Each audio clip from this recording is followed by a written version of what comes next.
तो धोनी के चैनल से कि हम बोली लेना चाहता है, और ऐसा नहीं है कि हमको बोलने नहीं आता, हम तो बोले लगा तो निमन लोग चुप हो जाए, लेकिन चाहता हूँ कि नहीं, शांति बनल रहे, शांति बनल रहे। हिंदुस्तान के हर व्यक्ति को आजादी से जीने का हक है। मेरा नहीं दिल मिला, नहीं मिला, मैं निर्दल हूँ। आप सब ने पवन सिंह को गायक बनाया, आप सब ने ही पवन सिंह को नायक बना दिया, और आप ही पवन सिंह को नेता बनाएंगे। कोई इहो बोला कहीं से आप बाबा आवाज आई अहो चुनाव लड़ा तो चेहरा पता को सीकन नहीं के सीकन कहां से रही। हमार भगवान जब हंसत रहे तो पवन कहां रोई रे। अरे तो मैं खुश हूँ, बम बम हूँ। नमः पार्वती पते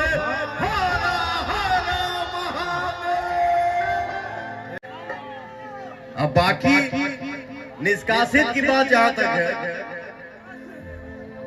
तब पवन सिंह को पाकिस्तान में थोड़े पैदा भइल बड़े, आगे साटो लेकिन हमरा कान में वो साउंड आइल कि या तो वो बैठ जाए और नहीं तो उनको निष्कासित कर दिया जाए। जवन माई आशीर्वाद देवे अपना बेटा के, आई बोले कि आज से मैं अपना बेटा कारागार को सौंप दी, और बेटा को टीका लगाई, लाल टीका लगा दी, अब बेटा निकल गया तो बेटा के क्यों बैठा भाई। कौन जानी बालो कि बंगाल का गाना नहीं खेलो गौले, सही बात है। लेकिन पवनवे वाला गाना जौन बात हमार नाम कहां से अनाउंस भइल, 2 मिनट तक बोल दिए हो बारे क्योंकि इसलिए बोल रहा हूं। केहू कहला कि आरा छोड़ के काराकाट का है, आरा काराकाट बटा हुआ है, एक ही तो है, समझदारी के फेर जहाबाद की धरती है।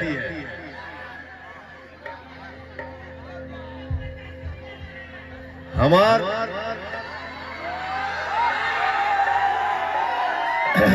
नाम कहां से अनाउंस भइल,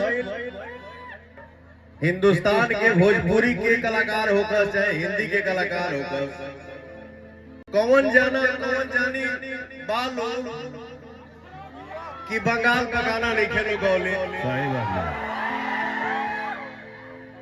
लेकिन पवनवे वाला गाना जौन बात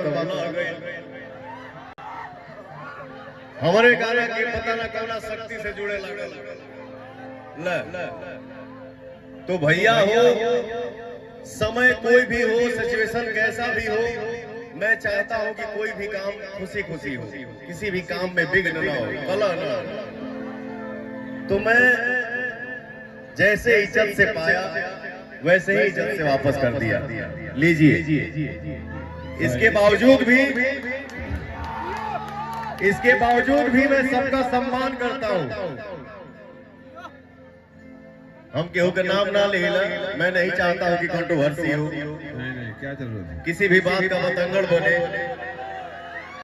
लेकिन हमारा कान में वो साउंड आइल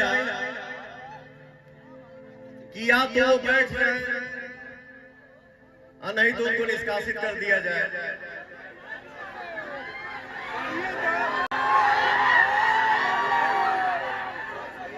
तो मैं पहला बैठने की बात जो है उस पे बोल रहा हूं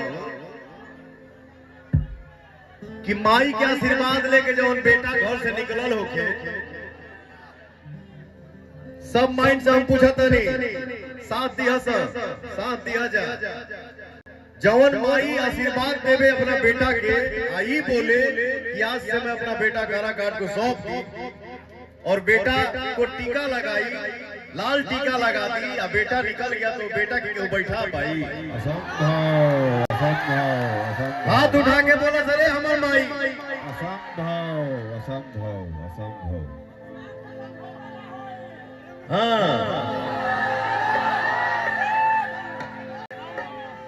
अब बाकी निष्कासित की बात जहां तक है,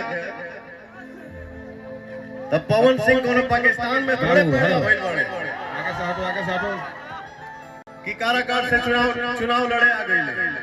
ये कोई गुनाह थोड़ी है। हिंदुस्तान है, हिंदुस्तान के हर व्यक्ति को आजादी से जीने का हक है।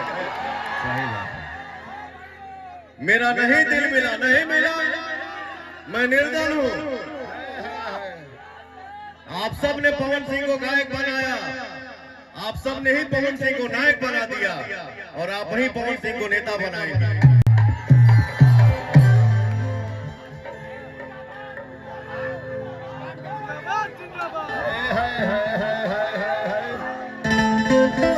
आरा हुआ, काराकाट हुआ, बिहार हो गई, बंगाल हो गई, यूपी हो गई, झारखंड हो गई, दिल्ली हो गई।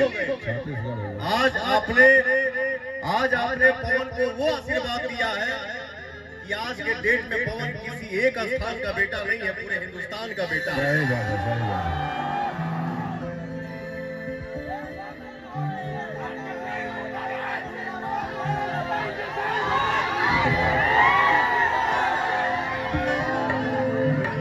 इस मंच पे हमारे सीनियर कलाकार, सुपरस्टार, सिंगर और साउथ में जो एक ब्रह्मानंदम जी एक्टर हैं जिनका कोई जोड़ा नहीं है, वैसे हमारे भोजपुरी में एक ऐसे एक्टर हैं जिनका नाम है, आदरणीय हमारे लिए है आनंद मोहन बाबा।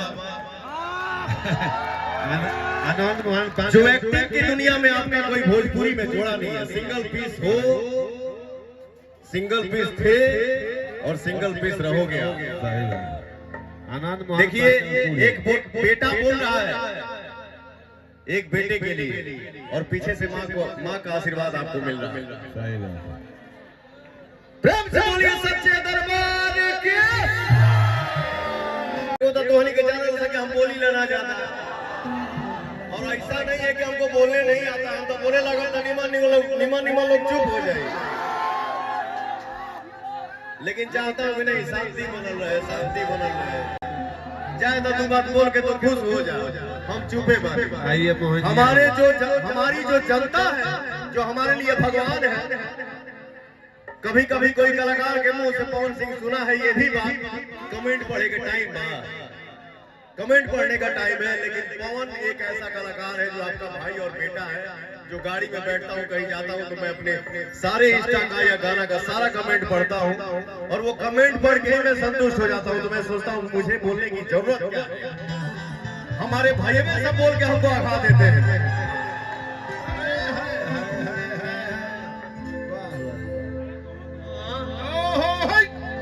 कौन वो पार से थोड़े पवन आइल बा, शाहबाद से ही पवन सिंह चुनाव लड़ रहा है और हमार माई के, हमार बहन के, हमार दादा के, हमार दादी के, हमार चाचा के, हमार चाची के, हमारे भाइयों के भर भर के आशीर्वाद मिला था। हो भैया, कोई इहो बोला कहीं से आप बाबा आवाज आई हो चुनाव लड़ा तो चेहरा पता नहीं को सिकन नहीं के, सिकन कहां से रही। हमार भगवान जब हंसत रहे तो पवनमा कने रोई रे। अरे तो मैं खुश हूँ, बम बम हूँ। नमः पार्वती पते हर हर महादेव। चेहरा पर सिकन कैसे रही। पवनमा को हॉर्ली सब और मीटर देखे ने पियले, माई के दूध पियले बा। अरे माई, ये बाबा का गाना है, इसको एक टुकड़ा उतरा आप पूरा करिएगा। अरे सुनाइए मोहन जी, सुनाइए। अरे माई, हे माई, महिमा तुहार अपरंपार, माई, महिमा तुहार अपरंपार, तेरी बात तुहार अपरंपार। शुरुआत करिए। शर्माइए मत। अरे विंध्यवासिनी मैहर मैया ओ दुर्गा हर बाघ के दौरी वाली माई तू थावे की भवानी माई तू थावे के भवानी तू थावे के भवानी माई। भैया हो माई के दरबार में बानी जा। एक चीज हमेशा सबको ध्यान में रखना चाहिए कि अनुशासन ही देश को महान बनाता है। हमारे माई बहन बैठल बाड़ी जा, हमारे नौजवान भाई खड़े हैं, एक बार सबको इतनी हाथ उठा देवे। तू थावे के भवानी माई। आज लभुआनी गांव में